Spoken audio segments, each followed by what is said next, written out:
Bien, évidemment, on a oublié la dimension sociale au profit de la dimension nationale à cause de ce qui est devenu aujourd'hui le mouvement nationaliste et indépendantiste québécois.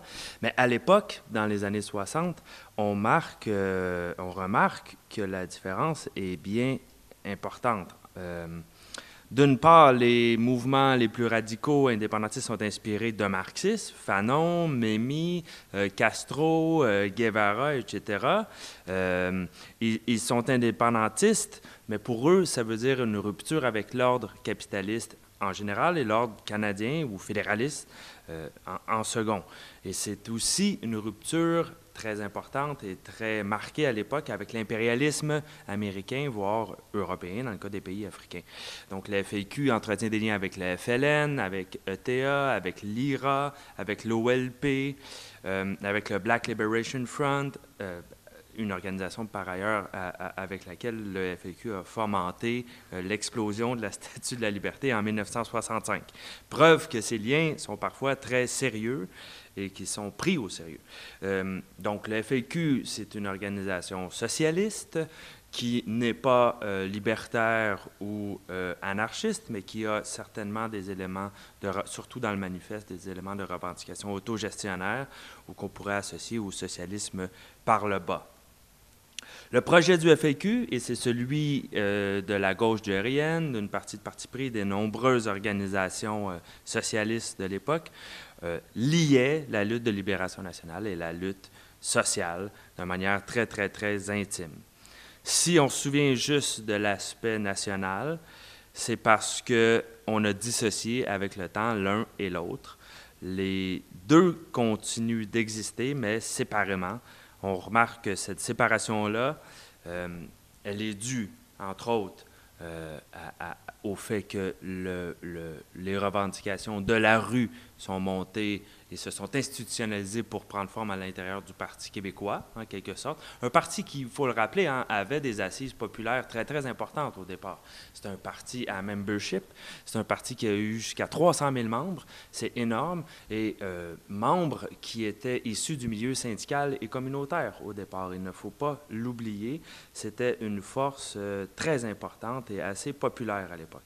Mais avec le temps, bon, évidemment, on connaît l'histoire, l'usure du pouvoir, mais aussi, je crois, le fait que les revendications nationales sont parfois plus faciles à combler que les revendications sociales. Les revendications, un État comme l'État canadien ou l'État espagnol ou l'Angleterre ou peu importe, peut très bien s'accommoder d'une autonomie partielle des peuples qui l'habitent, même s'il y a toujours une volonté centralisatrice, etc. Alors que la question sociale, elle demande un changement radical beaucoup plus important. Donc, le PQ a fini par oublier, preuve de ce changement, il a fini par oublier des termes comme oppression nationale ou libération nationale même, sont des termes qu'il a complètement évacués de son discours. Alors, autrefois, la lutte de libération nationale était liée aux pays du tiers-monde, aux pays colonisés. Elle est devenue un élément parmi d'autres d'un programme d'un parti politique institutionnalisé, libéral, qui fait tout selon les règles de l'État de droit canadien, en promettant à chaque fois que rien ou si peu ne changera. Sinon qu'on deviendra, et le mot est lancé, un État comme les autres. C'est aujourd'hui la formule utilisée par les souverainistes. Nous devons devenir un pays comme les autres. Alors que le projet, au départ, c'était justement de ne pas être un pays comme les autres, d'être un pays qui allait être plus égalitaire, d'un pays qui allait être émancipé, mais concrètement, le sujet de la libération nationale, c'était le peuple québécois, non pas l'État québécois. On ne voulait pas d'un nouvel État qui allait lui aussi être sous domination du règne de l'argent et de l'impérialisme. Aujourd'hui, c'est le contraire. On nous dit, prenons notre place dans ce monde de l'argent et de l'impérialisme. Le Québec peut avoir une plus grande place à l'intérieur de ce système de domination-là. Donc, le rapport est totalement inversé et on le voit dans le discours, on le voit dans les actions, on le voit aussi dans la posture que prennent certains militantes et militants du mouvement souverainiste qui se braquent contre l'étranger, contre l'immigrant, alors qu'à l'époque, le Québec se définissait lui-même comme un peuple opprimé. Alors il est devenu finalement il a fini par prendre la position des maîtres. Et dans le manifeste du FLQ, il y a cette phrase éclatante qui dit « Faites vous-même votre révolution ». Je paraphrase, « Faites vous-même votre révolution, ou sinon d'autres usurpateurs technocrates prendront la place des poignées, des fumeurs de cigares que nous connaissons maintenant. » Eh bien, les fumeurs de cigares se sont renouvelés, ils se sont revampés, ils se sont refait une beauté, et on est pris avec eux encore aujourd'hui. Mais alors, si on revient un peu en arrière, là on a parlé du discours du mouvement souverainiste au début, du FLQ, puis qui a évolué vers le discours du Parti québécois aujourd'hui. Si on revient un petit peu en arrière, quel était le lien entre le discours et les actes à l'époque, par exemple, vers la solidarité avec les travailleurs? Bien, effectivement, le discours, si on le prend au sérieux, il se décline en action. L'action du FLQ était une action qui se disait révolutionnaire. Hein?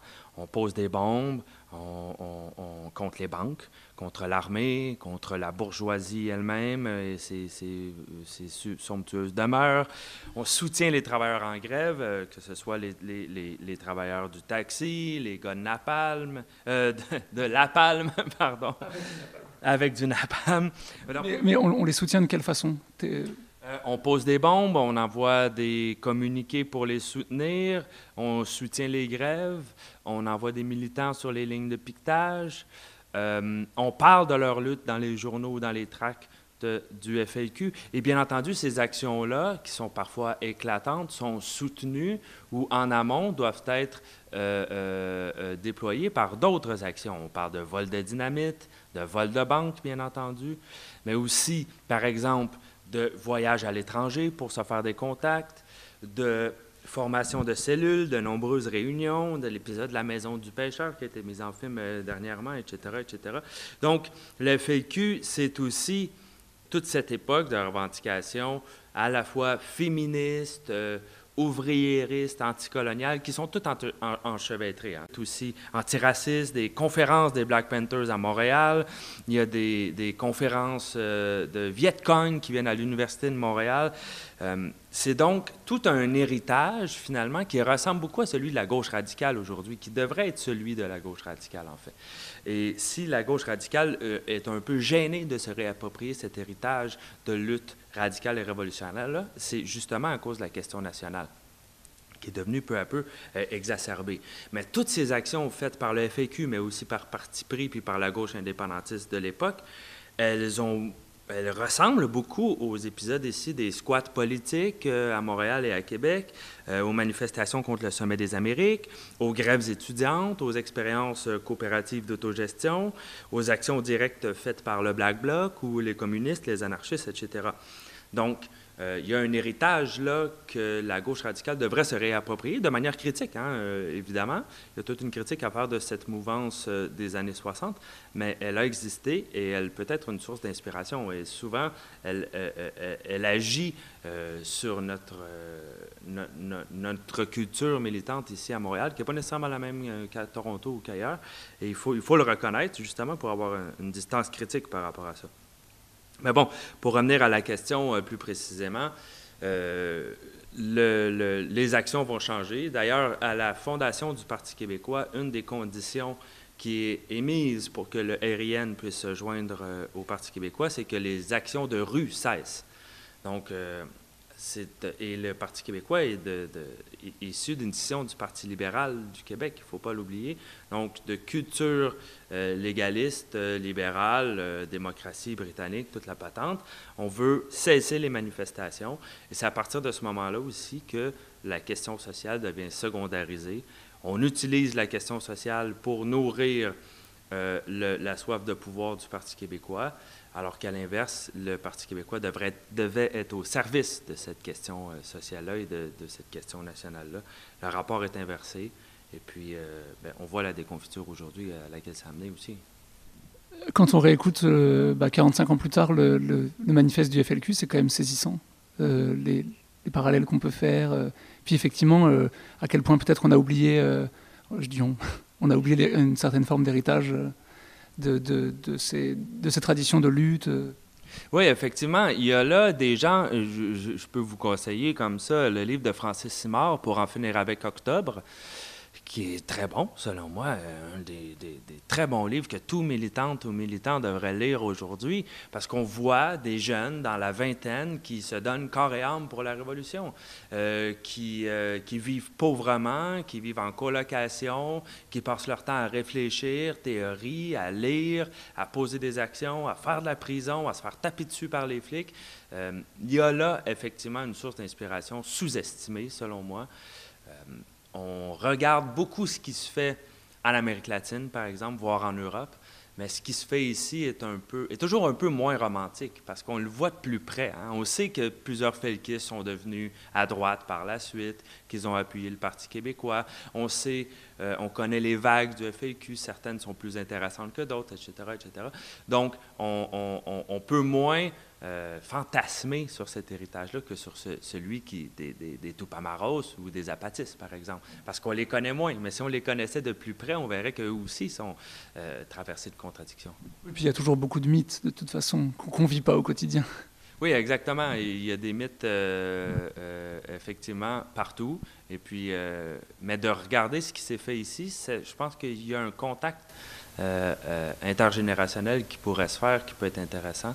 Et puis une manière de lutter qui a ces petites caractéristiques propres à nous. Si on lit le manifeste, comme tu le soulignais il y a un instant, on remarque qu'il y a des mots là-dedans qui sont aujourd'hui censurés, qui n'existent plus, avec lesquels il faudrait peut-être renouer. Pas nécessairement reprendre le langage des années 70, mot pour mot, mais peut-être à cesser d'avoir peur d'utiliser certains mots, comme socialisme, par exemple, comme autogestion ou comme oppression, classe sociale, etc. Je pense qu'il y a tout un bagage langagier à reprendre. Au niveau des actions, bien entendu, l'action directe, surtout en période où à peu près tout est illégalisé, toute action légitime et efficace est illégalisée en moins de 48 heures au Québec et au Canada, l'action directe devient de mise. Et par action directe, ça ne veut pas dire poser des bombes. Je pense que cette époque-là est effectivement révolue.